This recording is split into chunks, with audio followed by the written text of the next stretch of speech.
60 secondes, pratique. Être expat et au top de sa forme, proposé par Guillaume Buisson. Maxime à Singapour se pose la question, comment faire face aux obstacles ?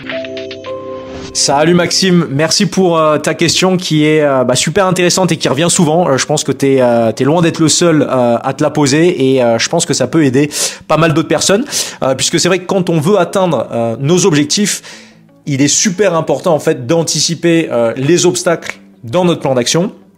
Puisque tu le sais comme moi, tu vas faire face à des imprévus, des périodes chargées, des moments de stress, des voyages, des sorties, etc.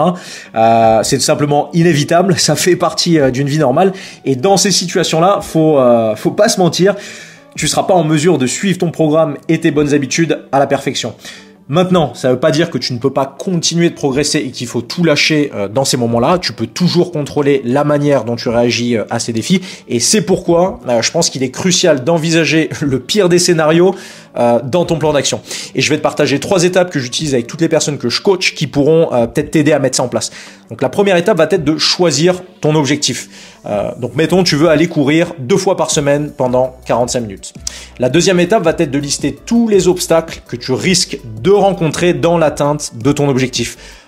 Il pleut et tu peux pas aller dehors, tu te sens épuisé ou tu as moins de temps que prévu. La troisième et dernière étape va être du coup de créer un plan B avec une plus petite version de ton objectif initial ou une alternative pour faire face à tous les obstacles que tu as listés dans l'étape précédente. Si il pleut et que tu peux pas aller dehors, tu peux faire une séance de fitness à poids de corps à la maison. Si tu te sens épuisé, tu peux plutôt t'orienter sur une séance de yoga un peu plus soft. Et si tu as moins de temps que prévu, tu peux aller courir ne serait-ce que 15 minutes plutôt que de rien faire.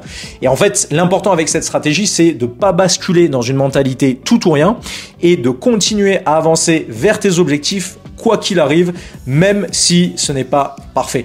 Là, je t'ai pris l'exemple du sport, mais tu peux appliquer cette stratégie pour la nutrition, le sommeil ou la gestion du stress.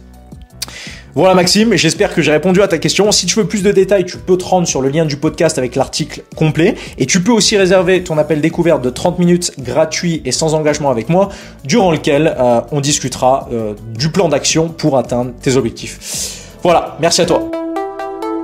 C'était Être expat et au top de sa forme, proposé par Guillaume Buisson et son programme Fit for Life. Françaisdanslemonde.fr